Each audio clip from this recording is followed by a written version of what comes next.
Sukune est un idiot qui a échoué à tous ses examens et n'a pas pu aller à son école de rêve. À cause de ses mauvaises notes, il vient d'être admis dans une étrange école pleine de filles monstres bizarres qui veulent goûter un peu de viande humaine fraîche.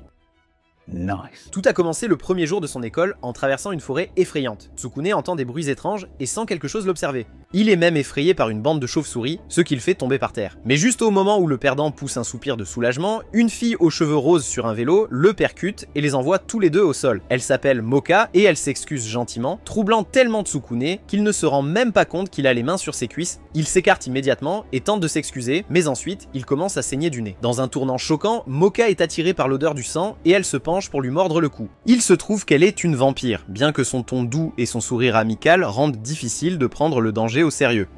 Encore sous le choc, Tsukune la suit en classe où il apprend la vérité sur l'académie. Le professeur, qui ressemble elle-même à un chat, révèle que l'académie Yokai est une école exclusivement pour les monstres. Chaque élève cache une véritable apparence sous son déguisement humain, et la seule règle inviolable est que personne ne peut révéler sa véritable identité. De plus, les humains sont strictement interdits, et si l'un est découvert, il est éliminé sur le champ. En entendant tout cela, Tsukune commence à trembler comme si sa petite amie l'avait surpris en train d'avoir une liaison. Non seulement il est humain, mais il est aussi complètement non préparé à affronter des monstres déguisés en camarades de classe. Pendant qu'il essaie de comprendre la situation, Moka s'assoit à côté de lui et agit comme si tout était parfaitement normal. Elle le traite comme un ami proche et s'accroche ouvertement à lui, ce qui suscite immédiatement la jalousie des autres garçons en classe. Il regarde Tsukune avec ressentiment, surtout un étudiant bruyant et arrogant nommé Zizo. Plus tard, alors que Tsukune et Moka se promènent dans l'enceinte de l'école, Zizo le confronte et le jette contre un distributeur automatique comme s'il s'agissait d'un déchet. Le tyran essaie ensuite de convaincre Moka de rejoindre son camp, mais elle refuse l'offre et se précipite vers Tsukune à la place. Les deux partent ensemble et se dirigent vers le toit, espérant reprendre leur souffle. Là, Moka explique que, bien qu'elle soit une vampire, elle ne contrôle pas toujours pleinement ses pouvoirs. Le rosaire qu'elle porte autour du cou est un sceau. Il supprime sa véritable nature et l'empêche de devenir plus dangereuse. Si quelqu'un le retirait, sa personnalité changerait complètement. Elle deviendrait plus forte, plus froide et bien plus impitoyable. Tsukune écoute tranquillement toutes ces informations. Il veut mieux la comprendre, mais au fond, il n'est toujours pas sûr d'avoir sa place dans un endroit comme ça. Plus tard dans la nuit, le lâche fait son sac et décide de quitter l'académie. Il se sent comme un intrus, quelqu'un qui n'est tout simplement pas censé être là. Mais alors qu'il se dirige vers l'arrêt de bus, Moka le trouve. Elle fait une confession sincère qu'il est le seul à l'avoir jamais traité comme une vraie personne. Il s'avère que Moka avait précédemment fréquenté une école humaine, mais elle était isolée et ignorée par tout le monde car personne ne croyait à l'existence des monstres. Cela lui a fait détester les humains et leur espèce entière. Mais pour la première fois depuis longtemps, elle s'est sentie vue lorsqu'elle a rencontré Tsukune, car il l'a traitée comme n'importe quelle autre personne. Tsukune écoute tout cela avec colère et finit par lâcher la vérité. Il révèle qu'il est en réalité un humain, ce que les monstres comme elle détestent et veulent éliminer. Comme un mauvais perdant, Tsukune affirme qu'il ne veut pas être ami avec un monstre comme elle et s'enfuit de là, laissant la pauvre fille le cœur brisé. Peu de temps après,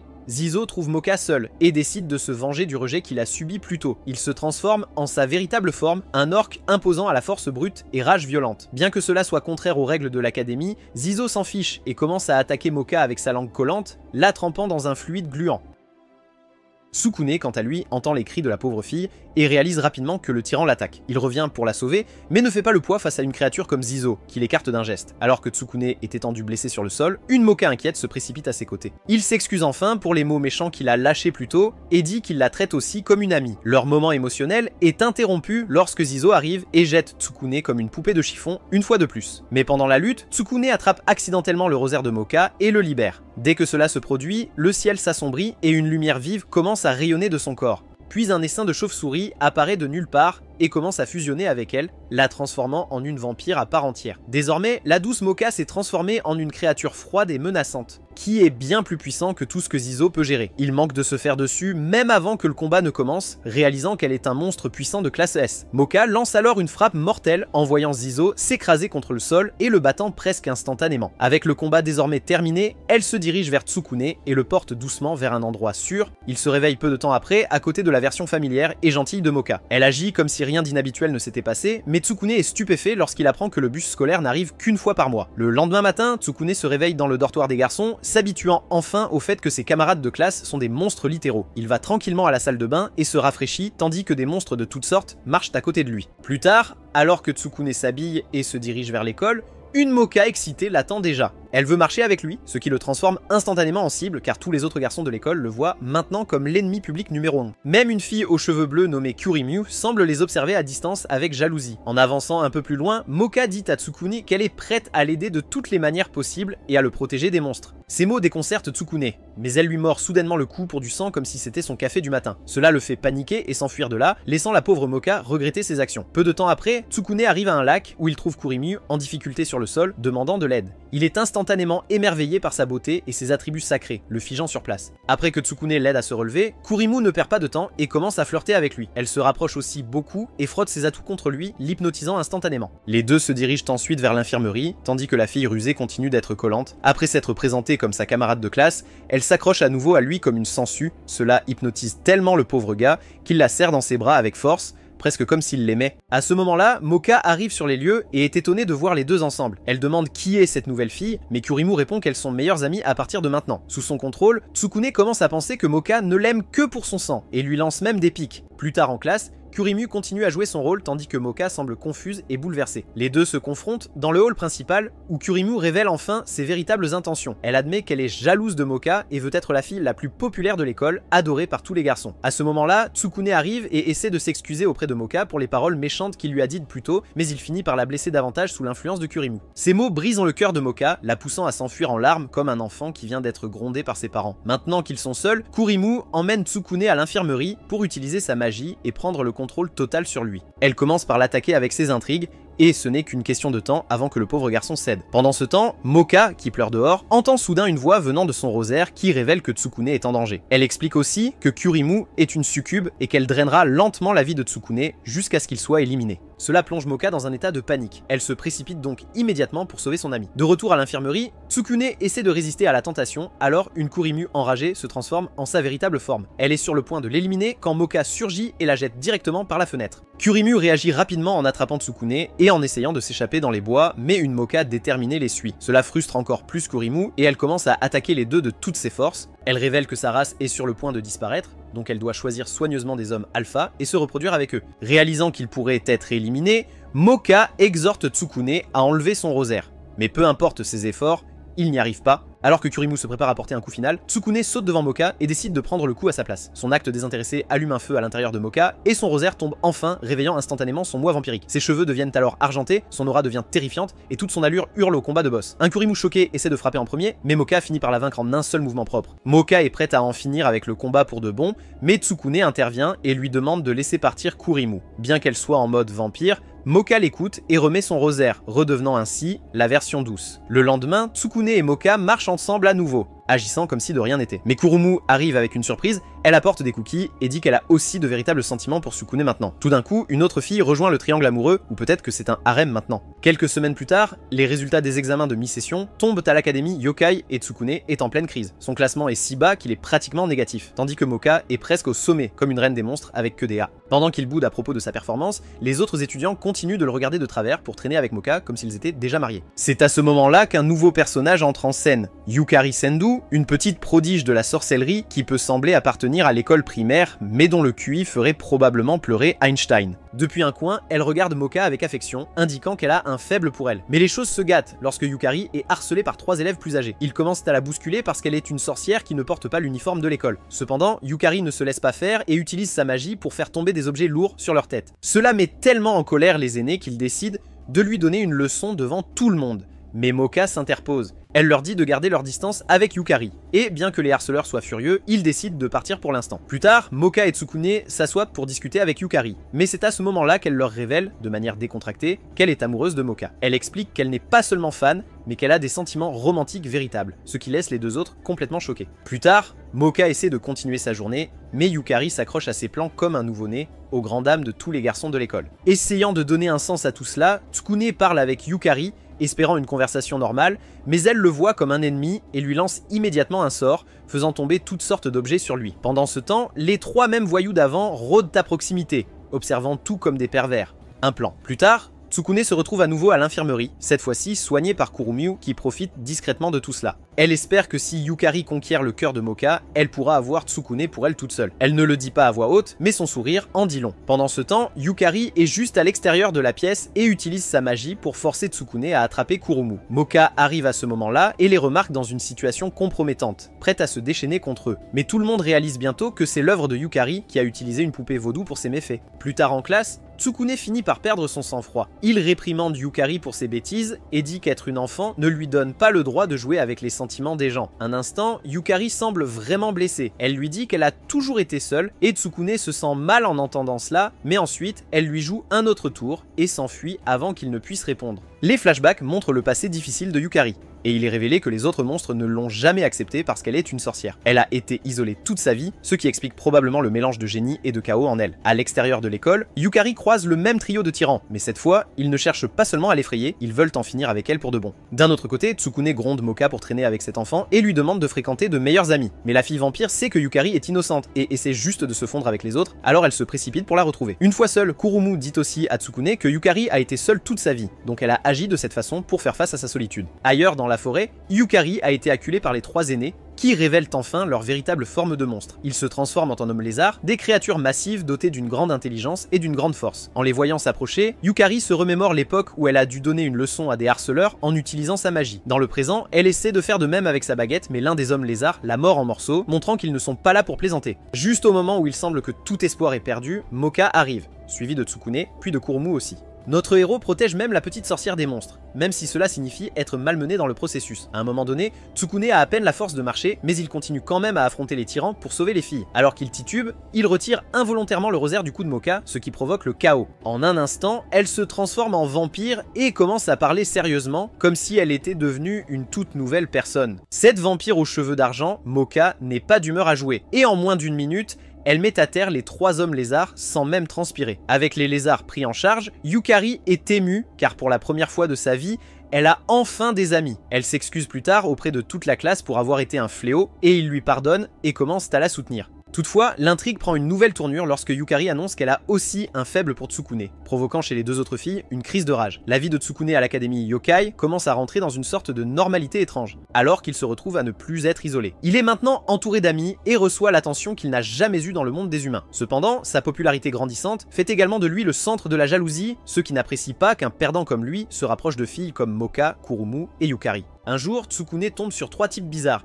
qui se vantent d'être les leaders des clubs de fans des filles. Ces losers sont obsédés par les trois filles et les vénèrent chaque jour comme si elles étaient des déesses. En voyant Tsukune, ils l'accusent de monopoliser toute l'attention et essaient de créer des problèmes, mais à ce moment-là, les filles apparaissent et les font fuir. L'incident rappelle une fois de plus à Tsukune que dans ce monde de monstres, c'est toujours lui qui doit être secouru. Pendant ce temps, les filles sont constamment harcelées par des pervers qui les suivent partout et prennent même des photos sans leur consentement. Pendant le déjeuner, Moka appelle tranquillement Tsukune faible sans vouloir être impoli, mais cela le touche profondément, le poussant à s'éloigner discrètement. Il est clairement ennuyé par son sentiment d'inutilité, malgré le fait qu'il soit entouré d'amis puissants. Plus tard, Yukari le voit se diriger vers la forêt avec son sac à la main et elle suppose par erreur qu'il part pour de bon. Elle transmet immédiatement l'information à Moka et toutes les deux commencent à le chercher. Ailleurs, Tsukune essaie en fait d'envoyer quelques lettres à la maison depuis l'arrêt de bus, car sa famille lui manque beaucoup. Mais avant qu'il puisse le faire tranquillement, ces mêmes gars du fan club réapparaissent, toujours amers et maintenant agissant comme si c'était personnel. Les choses s'accélèrent rapidement lorsqu'ils se transforment en monstres, qui s'avèrent être aussi pathétiques que leur vie. Ce ne sont que des monstres laids et même Tsukuna ne les prend pas au sérieux. Bientôt, les filles arrivent et se précipitent immédiatement vers Tsukune pour vérifier s'il va bien. Voyant qu'il accapare toute la sauce,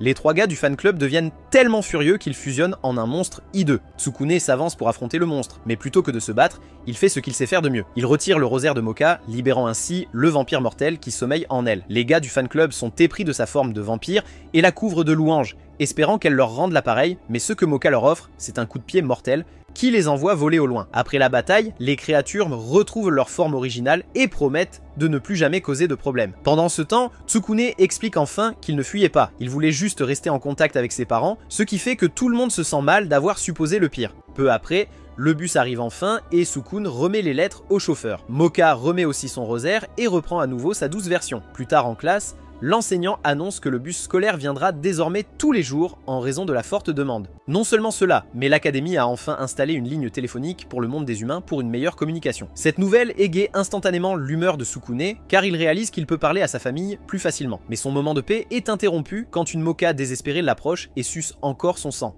Quelques jours plus tard, en classe, le professeur annonce que c'est la saison de recrutement des clubs, donc tous les élèves doivent en rejoindre un. C'est une étape très nécessaire pour s'adapter à la société humaine car elle enseigne aux monstres leur culture et leurs valeurs. Plus tard, Moka traîne Sukune pour examiner les clubs. Mais la plupart d'entre eux se révèlent soit trop bizarres, soit trop effrayants. Finalement, ils tombent sur le club de natation, dirigé par une belle fille nommée Tamao. Tous les garçons s'extasient sur ses idées, et elle augmente les enjeux en promettant de fournir des services personnalisés à quiconque rejoindra son club. Sukune, qui veut simplement rejoindre un club et acquérir des compétences, finit par s'inscrire au grand désarroi de Moka. Dès que la pratique commence, les choses deviennent très rapides. Tamao commence à enseigner personnellement à Sukune, mais elle s'assure également de se coller contre lui devant tout le monde. Cela énerve Moka, qui pense que Sukune a rejoint le club uniquement pour reluquer des corps, mais pour une raison quelconque, elle ne saute pas dans l'eau pour l'arrêter. Au lieu de cela, elle s'enfuit de là quand quelques gouttes d'eau touchent son corps, presque comme si elle souffrait. Peu après, Kurumu et Yukari sautent dans la piscine et commencent à rebondir sur Sukune. Elles sont tellement désespérées de l'impressionner qu'elles développent une rivalité et commencent à se battre l'une contre l'autre. D'autre part, Moka arrive prudemment dans une ruelle et s'assoit, visiblement blessée par l'eau éclaboussée. Ensuite, le rosaire autour de son cou commence à la gronder sur pourquoi elle s'est trop approchée de la piscine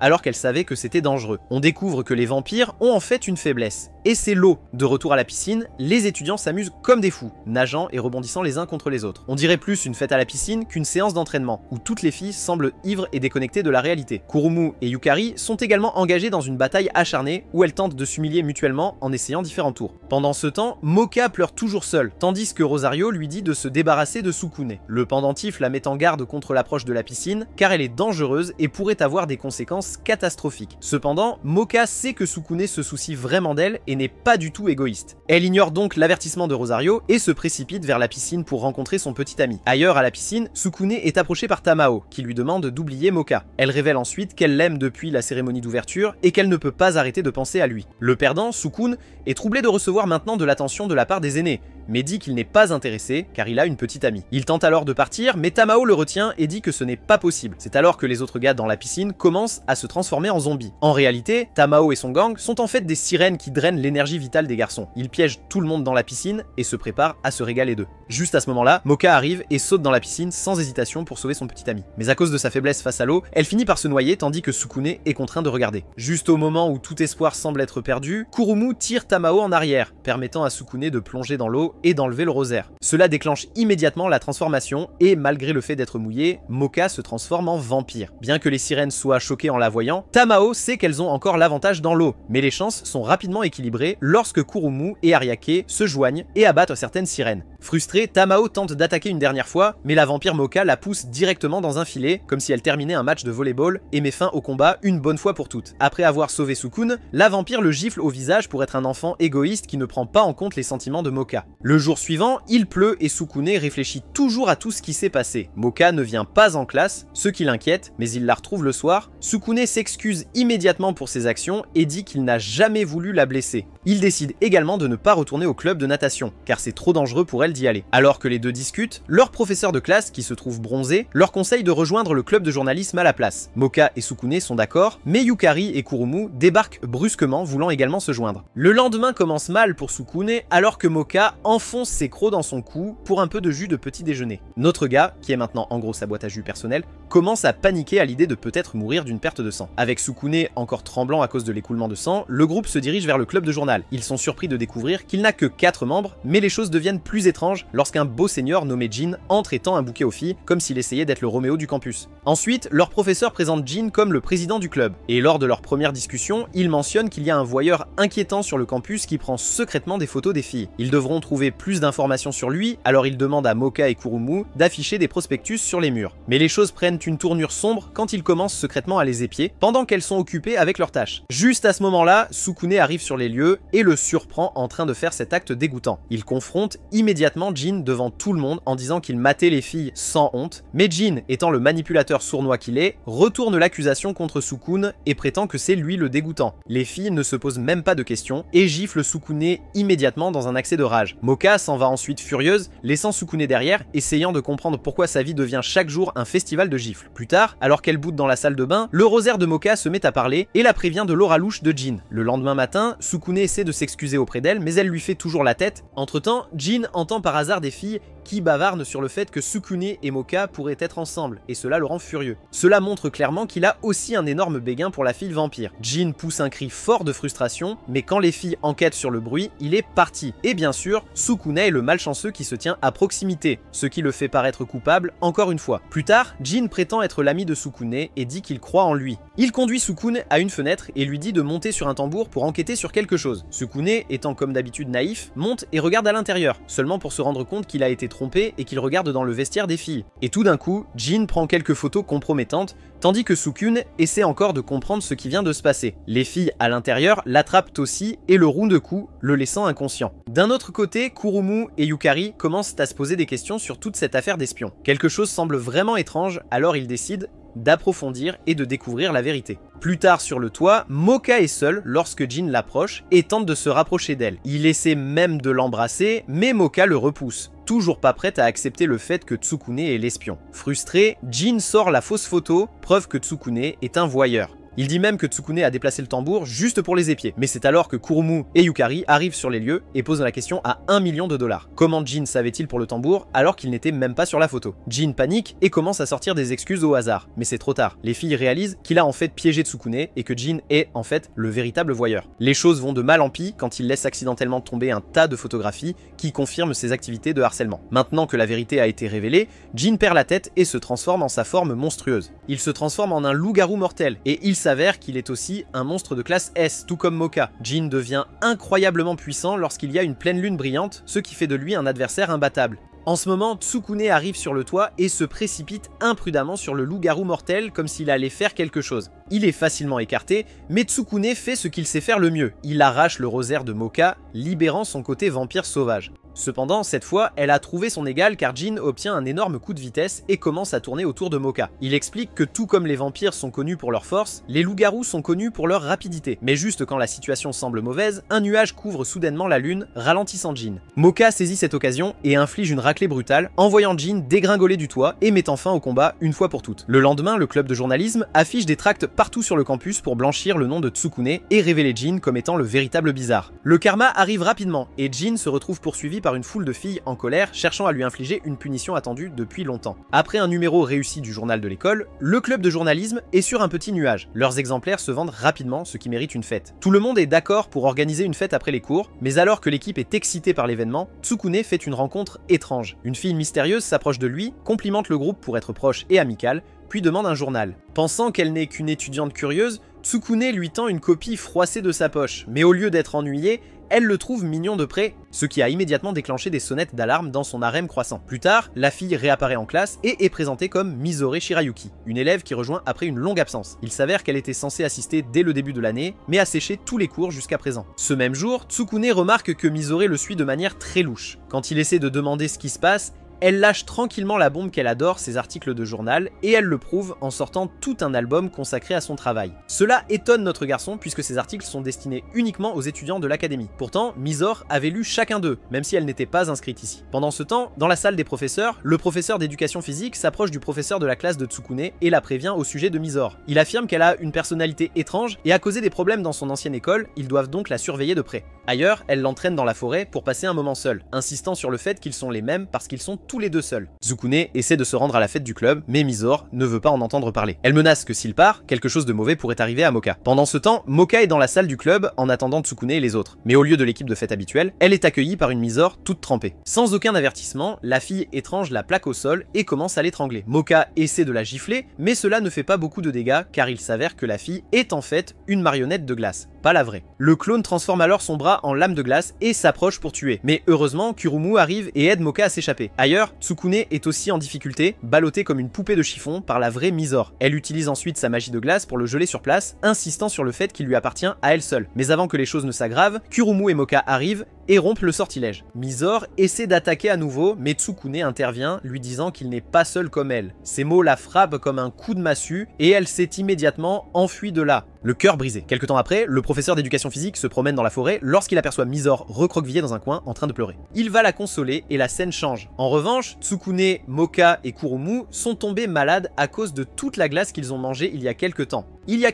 Alors qu'ils discutent de la situation, leur professeur de classe fait soudain irruption et révèle que Misore a attaqué le professeur de PS qui a fini à l'hôpital. La fille étrange est maintenant menacée d'expulsion de l'académie. En entendant cela, le groupe est stupéfait et Tsukune commence à se blâmer car rien de tout cela ne serait arrivé s'il n'avait pas rejeté son sort. Alors, pour rectifier les choses, il décide d'aller chercher Misor et de la sauver de l'expulsion. Dès que Tsukune part, Jin entre dans la pièce avec une pellicule, révélant qu'il a des nouvelles brûlantes. Ailleurs, Tsukune trouve Misor près d'une falaise et l'exhorte à tout avouer au directeur pour qu'elle puisse être sauvée de l'expulsion. Il n'écoute même pas ses mots et est certain qu'elle a attaqué le professeur d'éducation physique. Cependant, le gang arrive bientôt sur les lieux et révèle que c'était en fait le professeur de PS bizarre qui a essayé de profiter de Misor, alors elle a fini par le rouer de coups. Ils l'ont découvert grâce aux photos de Jin. En apprenant la vérité, Tsukune s'excuse auprès de Misor et essaie de la calmer, mais elle invoque une horde de marionnettes de glace remplies d'émotions négatives. Juste au moment où les choses sont sur le point de devenir complètement glacées, la falaise s'effondre. Tsukune parvient à attraper la main de Misor, mais il n'est pas assez fort pour la remonter. Les marionnettes se rapprochent également des filles, obligeant Moka à intervenir. Elle glisse sur la neige et Tsukune parvient à retirer son rosaire, réveillant ainsi son vampire intérieur. Avec son regard froid, elle pulvérise les marionnettes de glace comme si elles étaient en verre.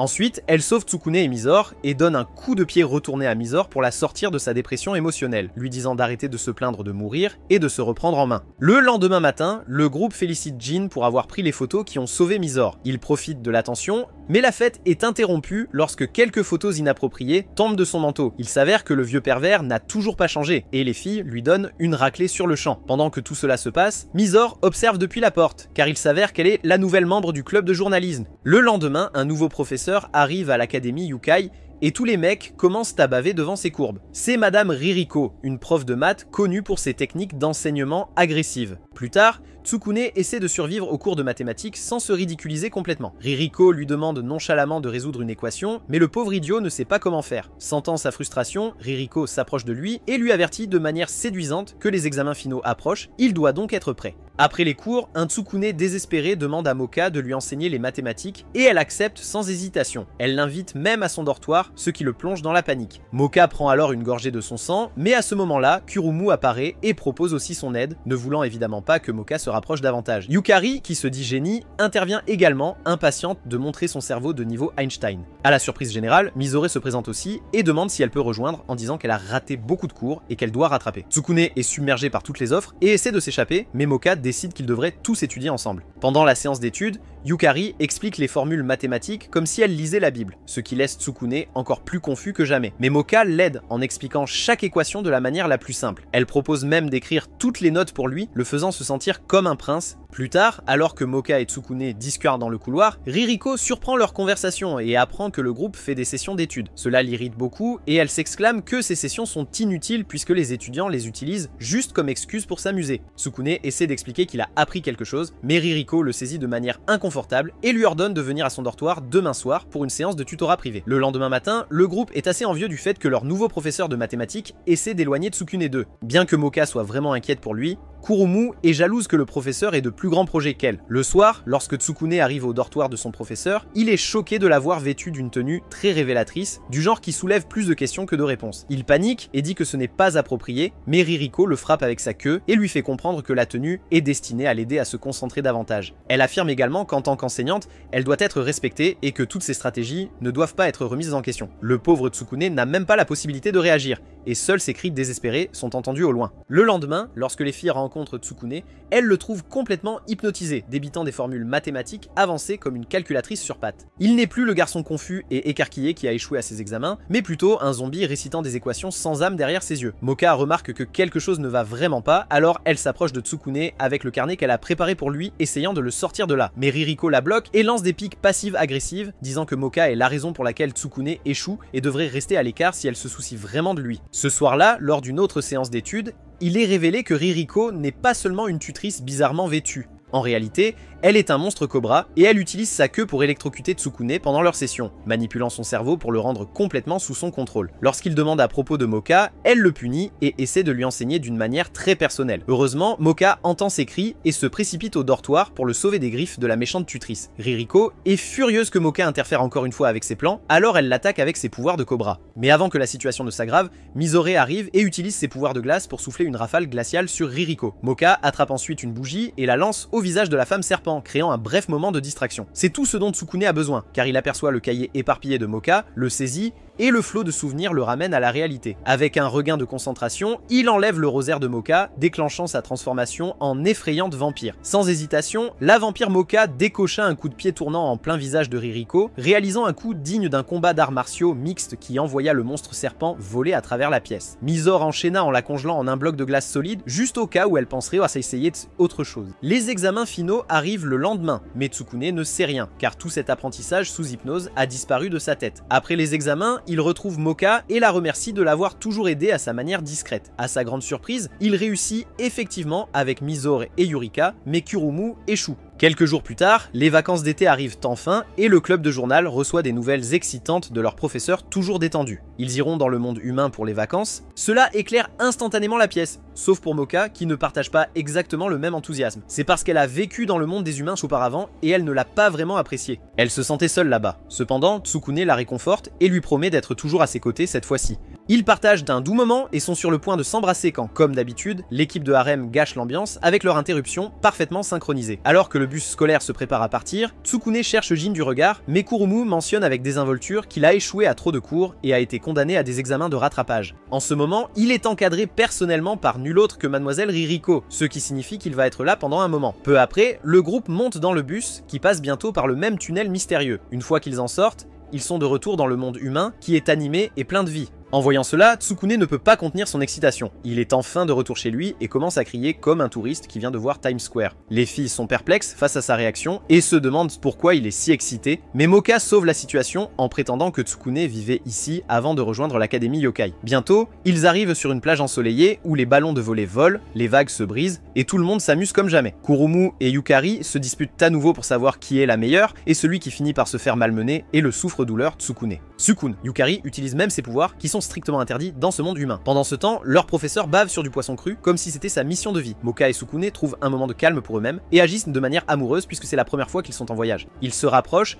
et sont sur le point de s'embrasser, mais une fois de plus, les autres filles interrompent leur moment. Elles pressent Sukuna de venir les rejoindre dans l'océan, mais il refuse car Moka ne peut pas aller dans l'eau. Cela rend la fille vampire si émotive qu'elle essaie de boire son jus rouge, mais les trois autres l'arrêtent. Puis un tir à la corde s'ensuit entre eux, au grand désespoir du pauvre Tsukune qui veut juste un peu de paix. Plus tard, ils découvrent un immense champ de tournesol sur la colline et décident d'aller le voir. Le groupe est captivé par la beauté du lieu, sans se douter qu'une personne les observe depuis les ombres. Par ailleurs, deux personnes se trouvent également dans la région, discutant des récents cas d'enlèvement. L'un d'eux mentionne que c'est l'œuvre d'une sorcière qui s'est fâchée en entendant parler des plans pour démolir cette colline et la reconstruire. La sorcière se venge maintenant en chassant des humains innocents jusqu'à ce qu'ils reculent enfin de son territoire. Le groupe du club de journaux surprend leur conversation et Kurumu commence à railler le genre de Yukari pour être maléfique. Mais comme d'habitude, cela mène à une dispute où ils finissent par utiliser la magie. Après que le groupe soit rentré, une fille mystérieuse apparaît parmi les fleurs et dit qu'elle doit immédiatement signaler la présence des sorcières à quelqu'un nommé Sa Seigneurie. Le soir, Yukari essaie d'aider les autres avec leurs tâches ménagères, mais elle est constamment ignorée, car il croit qu'elle ne fera qu'empirer les choses. Frustrée et se sentant comme une enfant à qui on interdit la table des adultes,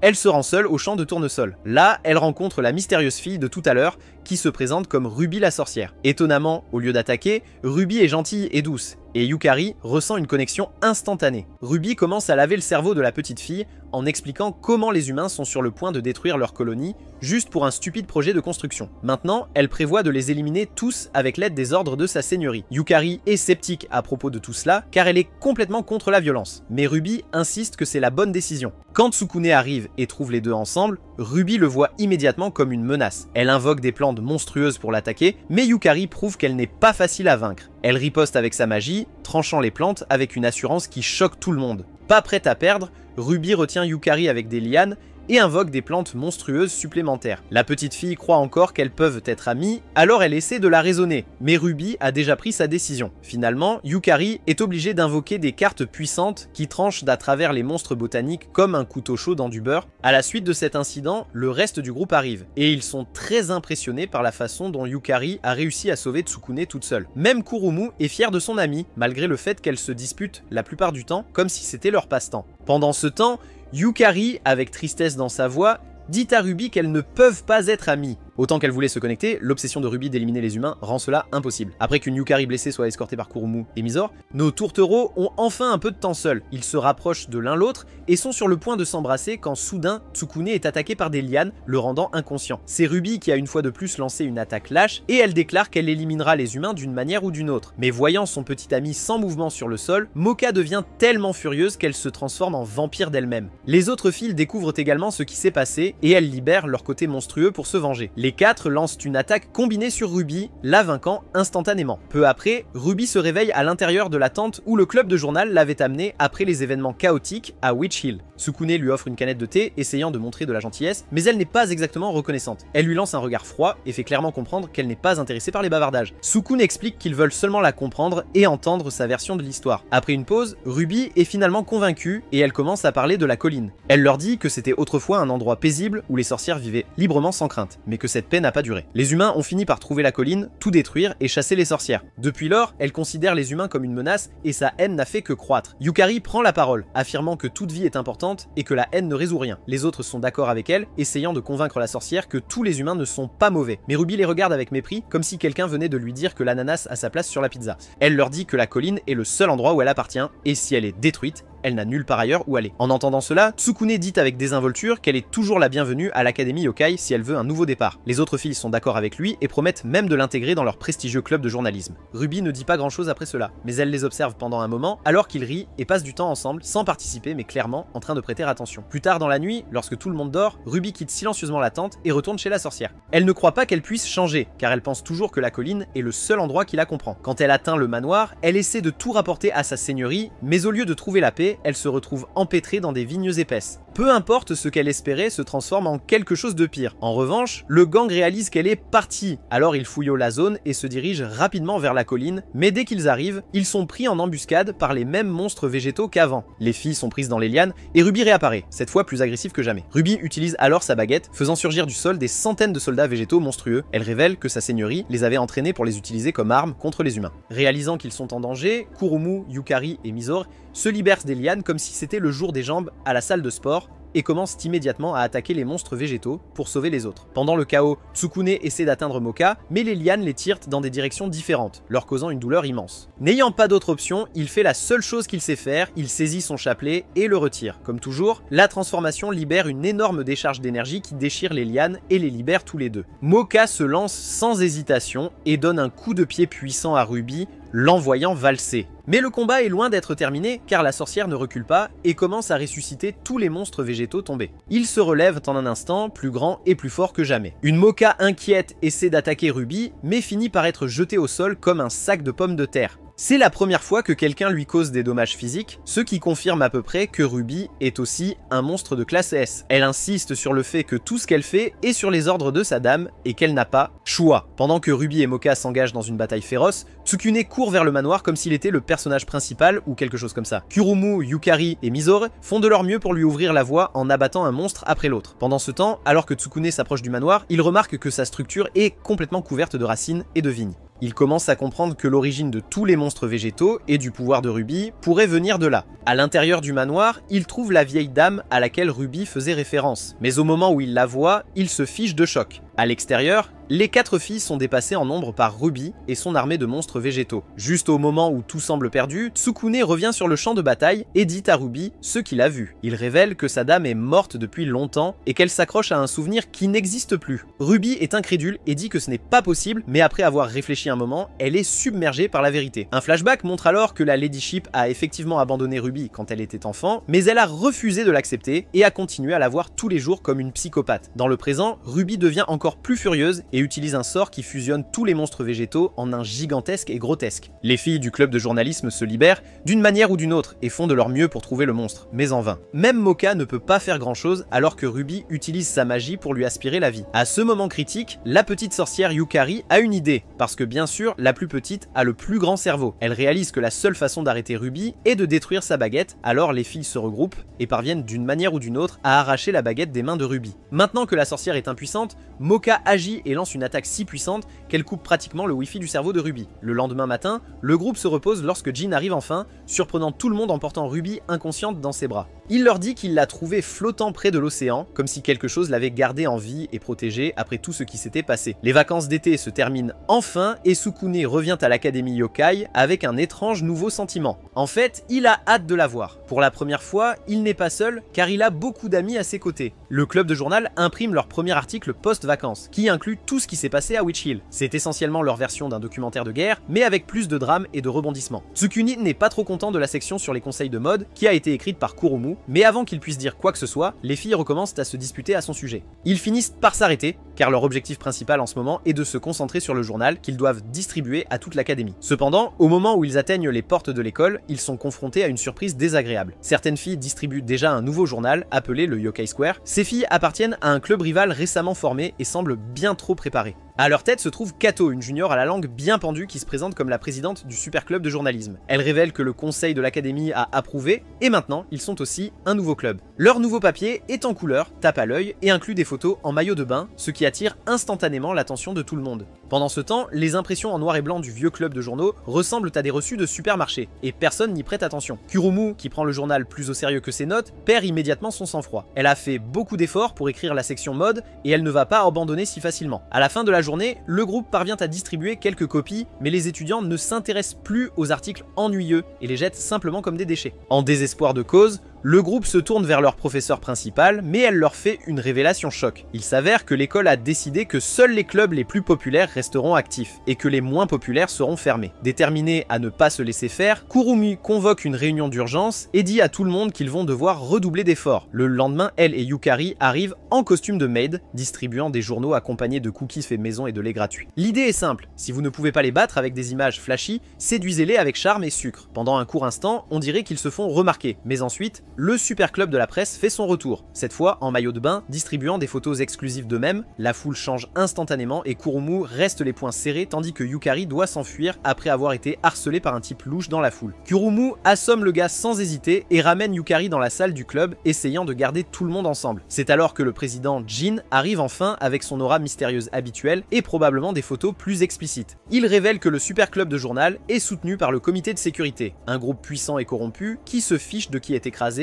tant qu'il garde le contrôle. Jin conseille fermement au groupe d'abandonner et de brûler les journaux, car aller contre le puissant comité leur causera des ennuis. Le reste du groupe essaie de discuter, mais Jin leur dit fermement de suivre ses ordres avant de partir. Plus tard, Tsukune et quelques-unes des filles sortent pour brûler à contre-cœur les papiers. Voir son dur travail partir en fumée est trop pour Kurumu, qui éclate en sanglots. Tsukune essaie de la réconforter, mais elle affirme qu'elle ne laissera pas ses papiers brûler et ira à l'encontre des ordres. Juste à ce moment-là, Kato et ses sbires arrivent à nouveau, se moquant d'eux et aggravant la situation. Ils commencent à brûler les journaux restants, puis capturent Kurumu et la piègent dans une toile, la suspendant impuissante devant les autres. Kyo révèle ensuite sa vraie forme, qui s'avère être un démon araignée géant, et enveloppe également Tsukune dans une toile, le laissant pendre au-dessus du sol comme une pinata cassée. Juste au moment où il semble qu'il va être éliminé, Misore arrive et attaque Kato avec une vague de piques. Mocha et Yukari arrivent aussi sur les lieux et la fille vampire se précipite vers Tsukune pour le sauver de la toile. Mais au lieu de saisir sa main, il finit par retirer le rosaire comme d'habitude, libérant ainsi tout son pouvoir de vampire. Cette version de Mocha ne perd pas de temps. Elle déchire les toiles, sauve Tsukune et se prépare à affronter Kyo elle-même. Kurumu parvient également à se libérer et maintenant la fille araignée est seule, prête à affronter la colère de Mocha. Le combat ne dure même pas longtemps, car Mocha joue avec Kato avant de la frapper si fort qu'il envoie littéralement la fille araignée et ses sbires voler comme une boule de bowling. Avec la menace immédiate écartée, tout le monde se regroupe et Tsukune fait une suggestion audacieuse. Au lieu de rester sur la défensive, il devrait s'attaquer au véritable problème, le comité de sécurité lui-même. Le groupe est immédiatement d'accord, car ils cherchent eux-mêmes un peu d'action. Ailleurs, le chef du comité de sécurité reçoit le rapport de la défaite de Kato. Il examine les profils des membres du club de journalisme, vérifiant chacune de leurs identités de monstres. Mais quand il arrive au dossier de Tsukune, il y a un point d'interrogation sur sa capacité, ce qui signifie que son type de monstre est inconnu. Le responsable du comité sourit à la découverte et brûle les fichiers, anticipant déjà le chaos à venir. Dans les jours suivants, le club de journalisme passe en mode enquête. Leur mission est de rassembler des preuves solides, dévoilant la longue liste de méfaits du comité de sécurité. Les actes, ils les attrapent bientôt dans différents actes, comme le chantage aux étudiants, la prise de pots de vin et l'utilisation de la force, comme s'ils étaient la mafia du école. Le club commence à prendre des photos d'activités suspectes, mais le vrai problème est de trouver des gens assez courageux pour témoigner. La plupart des élèves ont trop peur d'ouvrir la bouche, de peur d'être tués, ou pire, d'être forcés d'écouter l'hymne de l'école en boucle. Cependant, Misor surprend tout le monde en suggérant de demander aux 3 bizarres rencontrés plus tôt de servir de témoins. Ils sont le même trio de perdants sans vie sociale et avec un talent pour être au mauvais endroit au mauvais moment. Misor révèle qu'elle a inversé la situation en les harcelant jusqu'à ce qu'ils acceptent de témoigner contre le comité. Ensuite, l'équipe se dirige vers leur dortoir pour les trouver, seulement pour découvrir que le comité de sécurité les a déjà emmenés. Cela leur fait réaliser que le comité a des yeux partout et probablement un abonnement aux discussions de groupe privées de tout le monde. Pendant ce temps, le chef du comité, Kyo, entend parler de ce que ces intellos disaient. Il commence à se méfier et met Tsukune sur la sellette. Au cours des jours suivants, Tsukune dort à peine, travaillant sans arrêt sur leur prochain article. Même Moka remarque à quel point il a l'air fatigué et essaie de lui remonter le moral. Elle se penche pour boire un peu de son jus de sang, se sentant clairement plus proche que jamais, mais Kurumu débarque et gâche l'ambiance comme d'habitude. Les autres filles la suivent, se pressant autour d'elle comme des chats jaloux, se battant pour une friandise. Plus tard, sur le toit de l'école, Jin est occupé à ses pitreries habituelles, alors qu'il espionne les filles avec son nouvel appareil photo. Mais ensuite, il aperçoit accidentellement tout le comité de sécurité se diriger vers la salle de classe de Tsukune. Peu après, Kyo entre brusquement dans la classe, interrompt le professeur en plein cours et marche directement vers Tsukune. Devant tout le monde, il l'accuse d'être humain. La salle explose en halètement et avant que quiconque puisse le défendre, Kyo ordonne l'arrestation de Tsukune. Il exige également que Kurumu, Misore et Moka soient arrêtés en raison de leur implication avec l'humain. Tout le monde reste sans voix face à ce retournement de situation, mais personne n'ose agir. Plus tard, alors que les 4 sont emmenés menottés, la petite Yukari les regarde de loin. Elle veut aider, mais Jin l'arrête, disant qu'ils sont en infériorité numérique et que cela ne ferait qu'empirer les choses. Le groupe arrêté est ensuite emmené directement au siège du comité, où Tsukune se voit montrer une série de vidéos d'interrogatoire. Elles mettent en vedette d'autres étudiants qui avouent que Tsukune est faible et n'a jamais utilisé de pouvoir devant qui que ce soit. Même le professeur d'éducation physique le trahit, disant que Tsukune pourrait être humain, car la fille vampire continue de l'utiliser comme une brique de jus ambulante. Pour aggraver les choses, ses propres amis ne peuvent pas le soutenir, car aucun d'eux ne l'a jamais vu se transformer. Après la fin du montage, Kyo montre une autre vidéo où Moka est anéanti avec un verre d'eau pure. Le chef menaçant jette alors Tsukune au sol et lui écrase la tête avec son pied, le défiant de se transformer en monstre s'il le peut vraiment. À ce moment critique, Tsukune réalise que la vie de Moka est plus importante que la sienne. Il finit par craquer et avoue qu'il est humain. Dès qu'il dit cela, les autres filles ainsi que tous les otages sont téléportés dans la pièce. Il s'avère qu'aucun d'eux n'a été interrogé et que tout n'était qu'un tour. Kurumu est bouleversée qu'une chose aussi importante ait été cachée contre elle, et elle perd son sang-froid lorsqu'elle apprend que Moka était au courant. Dans un accès de rage, elle gifle la vampire juste devant tout le monde. Maintenant qu'il a obtenu les informations qu'il voulait, Kyo déclare Tsukune coupable d'être humain et le condamne à mort. Moka est enfermée pour l'avoir aidé à le cacher, tandis que Kurumu et Misor sont libérés. De retour dans la salle du club, elles reviennent avec la nouvelle choquante que Tsukune est humain. Jin et Yukari restent sans voix, tandis que Kurumu ne peut toujours pas arrêter de pleurer à cause de sa trahison. Peu de temps après, le comité de sécurité prépare l'exécution de Tsukune. Ils l'accrochent en public comme s'il s'agissait d'une punition médiévale. Les réactions parmi les étudiants sont mitigées, certains soutenant la punition sans réserve, tandis que d'autres baissent simplement la tête. La professeure de la classe regarde également tout cela depuis son bureau, et elle pense que Kyo va trop loin. Cependant, le professeur d'éducation physique pense que la punition est complètement justifiée, car les humains ne peuvent tout simplement pas coexister avec les monstres. Au siège du comité, Moka est assise dans sa cellule, essayant d'arracher son rosaire pour qu'elle puisse se transformer en vampire et sauver Tsukune. Mais peu importe combien elle essaie, elle n'y arrive tout simplement pas. Au club, Kurumu est toujours dévasté et ne peut pas s'arrêter de pleurer, tandis que Yukari ne sait pas quoi faire seule. Avant que quiconque ne s'en rende compte, Tsukune est suspendu au sommet d'un poteau, prêt à être exécuté devant tout le monde.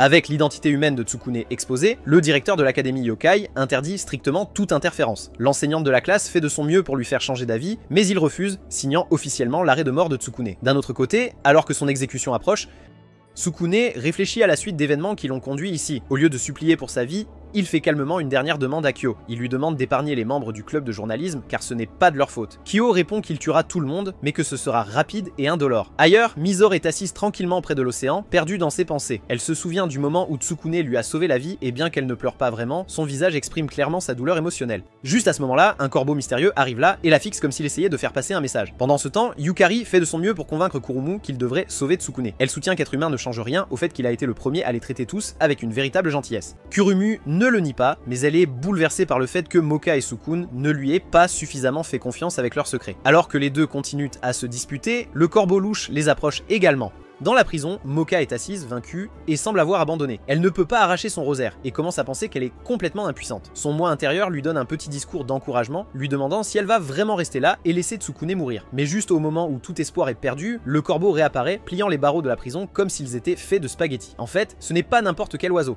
C'est Ruby sous forme de corbeau exécutant une évasion spectaculaire. Elle est bientôt rejointe par le reste des filles. Kurumu ne se retient pas et gifle Moka pour avoir caché l'identité de Tsukune, mais au moins la bande est à nouveau réunie. De retour à l'école, Kyo commence l'exécution et enflamme Tsukune, probablement en pensant qu'il rend service au monde. Mais avant que le pauvre gars ne brûle, Misore interrompt la fête avec une attaque de glace qui éteint les flammes. Puis Ruby et Kurumu arrivent comme les Power Rangers et emmènent Tsukune en sécurité. Kyo, ayant l'air plus agacé que surpris, les avertit qu'ils ne comprennent pas ce qu'ils viennent de commencer. Il mentionne même comment Jin a essayé quelque chose de similaire l'année dernière, où il a publié des articles pour essayer de dénoncer le comité, mais cela lui a coûté cher, car tous ses amis ont été éliminés en guise de punition. Après avoir révélé cela, Kyo invoque ses 3 meilleurs monstres. Un combat intense éclate ensuite lorsque Yukari passe en mode dessin animé, frappant les ennemis avec des énormes bassines. Misore aide aussi avec ses pouvoirs de glace en abattant un énorme monstre de roche. La foule d'étudiants regarde avec une incrédulité totale alors que le club de journal commence à renverser la situation. D'un autre côté, Kurumu et Ruby emmènent Tsukune sur un toit, loin du chaos. Moka arrive aussi sur le toit et elle serre son petit ami dans ses bras, pensant qu'il est enfin en sécurité. Mais son monde entier s'effondre lorsque Kyo apparaît et transperce le corps de Tsukune avec une boule de feu mortelle. Le pauvre garçon tombe au sol. Et tout son corps brûle en un instant. Une Moka dévastée le tient dans ses bras et le supplie de rester en vie, mais il est clair qu'il ne s'en sortira pas. Dans ces derniers moments, Tsukune remercie Moka d'avoir toujours été à ses côtés et de l'avoir protégé des ennemis. Il lui demande aussi de protéger les autres amis de Kyo. Dans son dernier souffle, Tsukune fait ce qu'il sait faire de mieux. Il enlève son rosaire, libérant la Moka intérieure dans toute sa fureur de vampire. Elle ne perd pas de temps et donne un coup de pied violent à Kyo, l'envoyant voler plus loin. Les autres filles arrivent aussi sur les lieux et sont dévastées de voir Kyo inanimé, mais Moka dit qu'il pourrait encore être sauvé si elle lui transfuse son sang de vampire. C'est parce que le sang de vampire a des propriétés curatives, mais elle doit faire vite et il y a encore une bonne chance que Tsukune ne s'en sorte pas à cause de ses blessures graves. Juste à ce moment-là, Kyo revient sous son apparence de démon renard transformé. Apparemment, ces gars-là ne se contentent pas d'aboyer, ils tournent comme des Beyblades enflammés. Kyo lance une autre attaque, mais cette fois, Jin les protège de l'explosion, montrant que même les lâches peuvent avoir leur moment. Pendant que tout cela se passe, Moka mord Tsukune, espérant que cela le ressuscitera des morts. Les autres filles essaient de retenir Kyo, mais leurs pouvoirs combinés ne peuvent pas le contenir longtemps. Ils ne font que le rendre plus en colère, et Kyo passe à sa forme ultime, qui ressemble à une sorte de Pokémon légendaire. Il fait exploser toute la pièce avec une explosion puissante qui fait même penser aux étudiants en dessous que quelqu'un a largué une bombe nucléaire. Les filles survivent de justesse à l'explosion, car Misore est intervenu au dernier moment et a utilisé son bouclier de glace pour protéger les autres. Bien qu'affaiblie par le fait d'avoir donné trop de sang à Tsukune, Moka s'avance pour se battre. Elle donne un coup de pied à Kyo de toutes ses forces, mais cela ne l'affecte à peine. Kyo enchaîne alors avec des attaques brutales et commence un discours sur la façon dont les humains sont des créatures égoïstes et paresseuses qui ne font que blesser les autres. À un moment donné, il projette Moka au sol, juste à côté d'un Tsukune sans vie, et il se rue sur eux avec une puissance incroyable. Une énorme explosion s'ensuit et tout le monde croit que Moka est perdu à jamais. Cependant, lorsque la fumée se dissipe, Tsukune, que tout le monde pensait être fini, tient miraculeusement Moka dans ses bras. Il s'avère que la transfusion a effectivement fonctionné, et il a réussi à la sauver à la dernière seconde. Le voir debout donne à Moka la dernière once de force dont elle a besoin, et elle retourne dans le combat. Jin apparaît aussi, réunissant enfin le courage d'aider après avoir réalisé que son silence précédent a failli tuer tout le monde.